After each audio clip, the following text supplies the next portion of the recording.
Corporate India में ना आजकल एक जबरदस्त आग लगी हुई है। एक तरफ हैं सीईओज जो चाहते हैं कि लोग लंबे लंबे घंटे काम करें, और दूसरी तरफ है आज की नई पीढ़ी जो कहती है बस अब और नहीं। चलिए आज इसी बहस की तह तक चलते हैं। कभी न्यूज़ खोल के देखिए या लिंक्डइन स्क्रॉल कीजिए, हर तरफ एक ही चर्चा है, जेन ज़ी को काम नहीं करना, जेन ज़ी तो अनएम्प्लॉयबल है। तो क्या ये पीढ़ी सच में, जैसा कि कहा जा रहा है, धरती पर बोझ है, या फिर कहानी का एक दूसरा पहलू भी है जो हमें दिखाया नहीं जा रहा? तो इस कहानी के दो सिरे हैं।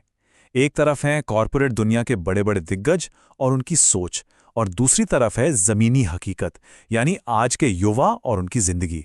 देखिए, ये पूरी बहस तब और तेज हो गई जब हाल ही में एक बहुत बड़े अरबपति ने कहा कि देश की तरक्की के लिए युवाओं को हफ्ते में 70 घंटे काम करना चाहिए। उनके हिसाब से तो ये ग्रोथ का सीधा साधा फॉर्मूला है, लेकिन वहीं दूसरी तरफ ज्यादातर युवा इसे बर्नआउट यानी पूरी तरह से थक जाने का शॉर्टकट मानते हैं।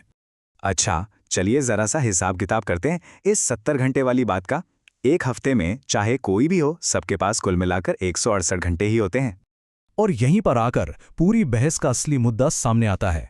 जो लोग इसके खिलाफ हैं, उनका तर्क यह है कि 70 घंटे काम, सोने और आने जाने जैसी जरूरी चीजों के बाद अपनी जिंदगी जीने के लिए आपके पास बचते हैं 0 घंटे। उनका कहना है कि मुद्दा काम चोरी का नहीं, बल्कि काम और जिंदगी के बीच एक बैलेंस बनाने का है।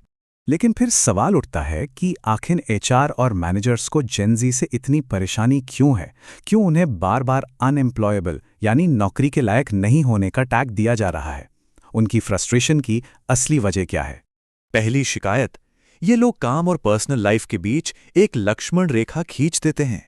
दूसरी शिकायत, ये पारंपरिक सर मैम कल्चर को नहीं मानते, इनके लिए काम ज्यादा जरूरी है, पद नहीं। और तीसरी और शायद सबसे बड़ी शिकायत, ये लोग मुफ्त में ओवरटाइम करने से साफ मना कर देते हैं। तो एक मिनट, जिस चीज को कॉरपोरेट जगत बुरा रवैया या अनप्रोफेशनलिज्म कह रहा है, उसी को जेन ज़ी आत्मसम्मान और अपनी सेहत को प्राथमिकता देना मानता है। उनके लिए ये सीमाएं तय करना अनएम्प्लॉयबल होना नहीं, बल्कि अपने हक के लिए खड़ा होना है। चलिए अब इस पूरी बहस को एक बिल्कुल नए नजरिए से देखते हैं, क्योंकि ये सिर्फ सोच का टकराव नहीं है, ये काम करने के तरीके का भी टकराव है। और हाँ, इस पूरी लड़ाई में एक ऐसी बात है जिस पर लगभग दोनों ही पक्ष सहमत हैं कि सिर्फ कॉलेज की डिग्री लेकर आने वाले जॉब मार्केट में टिकना मुश्किल है। एक बहुत बड़ा स्किल गैप है जिसे भरने की जरूरत है। फर्क देखिए, पुराना तरीका था ग्राइंड करने का, मतलब घंटों तक लगे रहो, मेहनत करो। लेकिन जेन ज़ी का मंत्र है स्मार्ट वर्क, यानी टेक्नोलॉजी का इस्तेमाल करो और उसी काम को जल्दी और बेहतर ढंग से करो। और इस स्मार्ट वर्क के हथियार क्या हैं?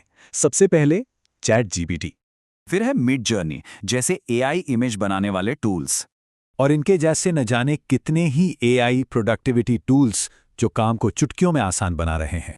और यही स्मार्ट वर्क की सोच का असली जादू है।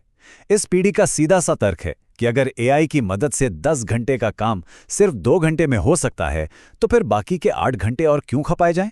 प्रोडक्टिविटी घंटों से नहीं, नतीजों से नापी जानी चाहिए। असली फ्लेक्स तो यही है ना। तो अब आते हैं आखिरी फैसले पर। पूरी कहानी सुनने के बाद क्या लगता है? क्या जेन ज़ी सच में काम करने लायक नहीं है, या फिर मामला कुछ और ही है? और इस बहस का नतीजा एक नए शब्द को जन्म देता है। जेन ज़ी के मुताबिक वो अनएम्प्लॉयबल नहीं है, बल्कि वो है अनएक्सप्लॉयटेबल। मतलब एक ऐसी पीढ़ी जो अपने समय, अपनी मेंटल हेल्थ और अपने आत्मसम्मान का सौदा कॉर्पोरेट ग्रोथ के लिए करने को तैयार नहीं है, जब तक कि उन्हें सही मुआवजा और इज्जत न मिले। तो आखिर में सवाल बस इतना सा है, हफ्ते में 70 घंटे काम, ये देशभक्ति है या प्रोडक्टिविटी के नाम पर एक सोचा समझा जाल? ये एक ऐसा सवाल है जिस पर हम सबको सोचने की जरूरत है।